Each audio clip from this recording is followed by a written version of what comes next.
Thank you, Chairman. It's a real pleasure to be here for the first time in South Africa, and I'd just like to say a real thank you to all the organising committee for the work they've done and the hospitality that they've extended in difficult circumstances. When James asked me to make this presentation, he said I'd probably be cast in the spoilsport role, but we will try and explore the idea of innovative race concepts. And in particular, I've been asked to explain and look at the impact of new races and new race series on quality control and on the pattern system. Now, what's the pattern system? You might hear you say, is this something to do with knitting or dress design? Let me explain briefly for you. One of the International Federation of Horse Racing Authority's basic missions is the organisation of competitions to select the best horses in order to improve the quality of breeding. And the International Agreement on Racing and Breeding, its very first article, deals with the recognition and categorisation of quality races.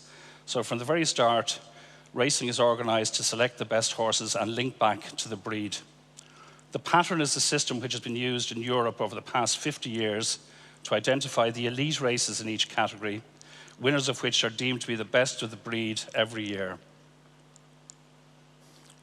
I'm chairman of the European Pattern Committee, and as you can see on the slide, it comprises representatives of Great Britain, France, Ireland, Germany, Italy, Scandinavia, and Turkey. It oversees the European Pattern Race Programme, its group race programme of 427 races. We operate a strict quality control criteria, meeting twice a year to ensure that the standard of horses running in the races is up to the expected level. And this work has important commercial implications in that sales companies use the output of the work to allocate black type in their sales catalogue. As you can see there, that's the sale of Chiquita, the highest value mare sold at public auction in Ireland.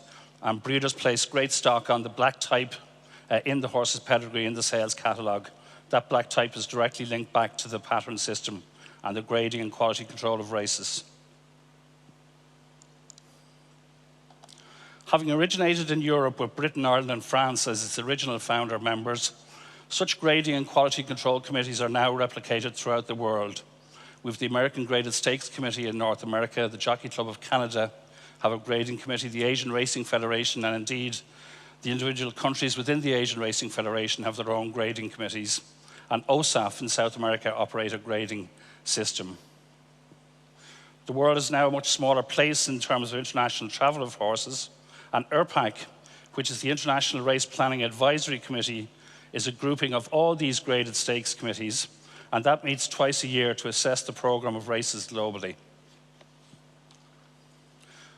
Under the auspices of IRPAC, races must fit in with the existing programme and earn their grading based on the merits of the runners competing in those races.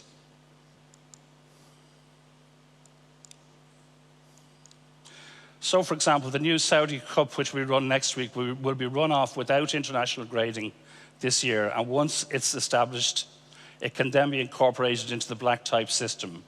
That was also the case when the Dubai World Cup was first introduced many years ago, and indeed when the Breeders' Cup meeting was extended from 1 day to 2 days meeting. The races were run for 2 years without grading before they were deemed to be sufficient quality to merit grade 1 or grade 2, whatever the case may be.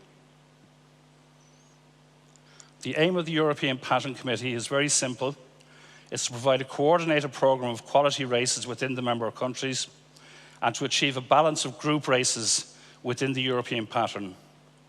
This is operated through a pyramid structure whereby there are more Group 3 races than Group 2 races, more Group 2 races than Group 1, and the total number of Group 3 races should exceed the combined total of Group 1 and Group 2 races, which is the case, as you can see from the attached chart, which shows the spread of group races throughout the European countries and the breakdown between Group 1, Group 2, and Group 3.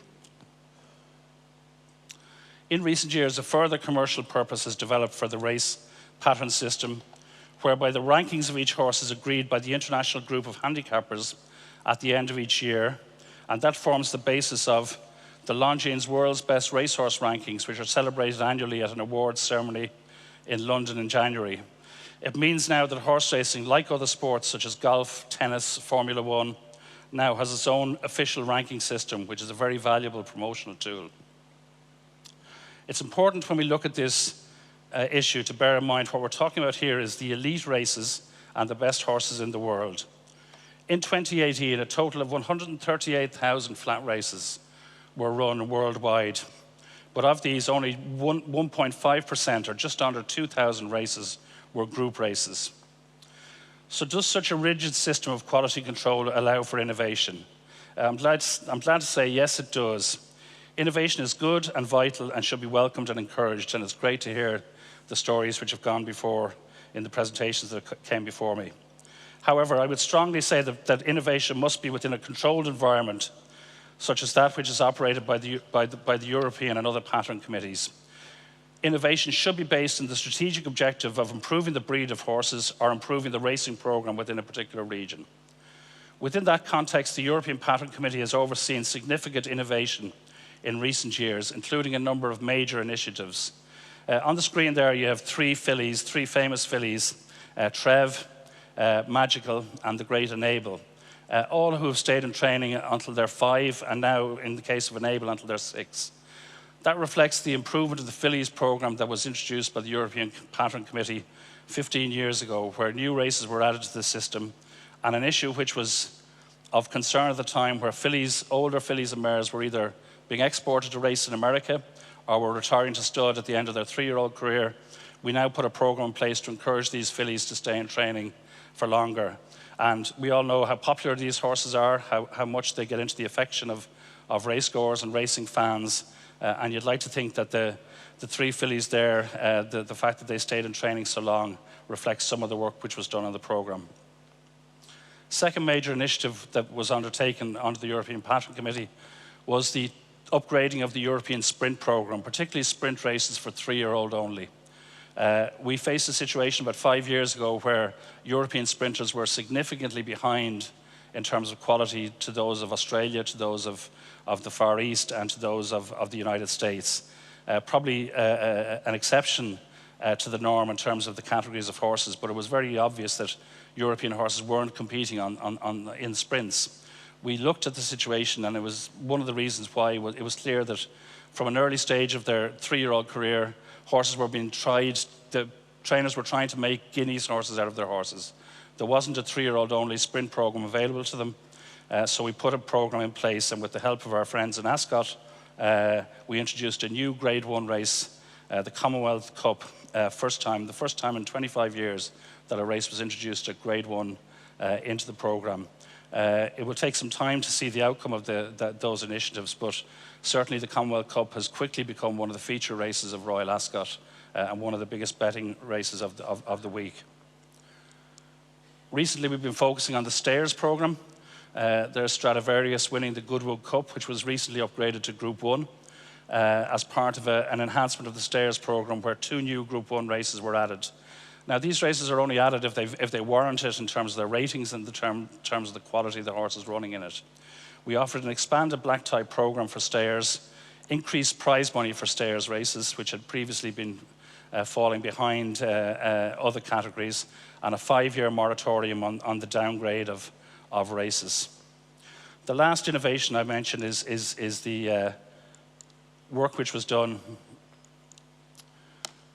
at the end of the flat season in Europe to create 3 championship weekends featuring a concentration of Group 1 races, starting in Ireland at the start of September with the Longines Irish Champions Weekend over 2 days at Leopardstown and the Curragh, rolling into the Qatar Prix de l'Arc de Triomphe meeting in Paris 3 weeks later, and British Champions Day at Ascot 2 to 3 weeks after that. So that created a series of championship races at the end of the flat season in Europe, which would determine the champions within each category and allow horses then to use those races as a springboard to go and compete in major international races overseas in Japan, Australia, the United States. In each case, these innovations, and indeed the changes to the fillies program, the sprint and the stayers, were all introduced following detailed discussion and most importantly, following unanimous agreement between the European Pattern Committee countries. So a lot of negotiation and a lot of cooperation needed to achieve that. Further afield, innovations such as the Dubai World Cup, the expanded Breeders' Cup programme, the championship race in Sydney, and the upgrading of Hong Kong's international race programme have all been accommodated within the pattern races in those regions and under the ground rules of the local grading committees. So the pattern system and the grading system has not stifled innovation in any way. The key point is that new high-value special races need to complement and fit in with the long-established and successful international race programs rather than compete or challenge existing events. Otherwise, it will just lead to a dilution of quality rather than an enhancement of the overall program. In recent years, the European Pattern Committee has shown that it is possible to make innovative changes to race programs and to also fulfill the commercial aspirations of race clubs and race courses, with more and more countries now focusing on the promotion of major race days and key international festivals. Very new events such as the Pegasus Cup, the Everest, and the Saudi Cup will first need to establish their long-term sustainability and their place within the pattern of races before being granted group or graded status. Indeed, in relation to the Saudi Cup, it's very exciting to see the potential emergence of an innovative Gulf program or pattern of races involving key races in the Gulf region in Saudi and Bahrain, for example, or Dubai. There must be potential to develop a program of races at that time of the year. Hopefully, such innovations will be able to take their place on the world circuit of races, having first established their merits and their sustainability, just like many of the other innovations which I've spoken about. On the other hand, a concept such as the Pegasus Stakes was always going to struggle to be sustainable, as its business model seemed to be based on transferring large sums of money from losing owners to one winning owner.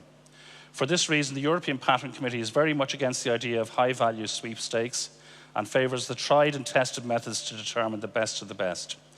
At its most recent meeting, the European Pattern Committee agreed that the entry fee for pattern races in Europe should not exceed 2% of the total value of the race. I hope this is of some interest, and I look forward to participating in the panel discussion shortly.